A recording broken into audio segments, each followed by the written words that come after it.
जगला में जो करे वो करे रात के मिलेला सुकून खाके राजा जी के हाथ के अच्छा लागेला।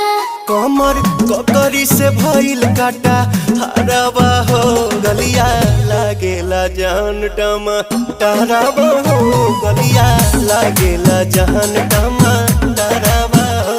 कहे तोर गया तुझको मैं पावा करना अपने खाला पहले हम के खिया करना तबे भइल बा कमरिया मोर चाह करना तबे भइल बा कमरिया मोर चाह करना चाह करना।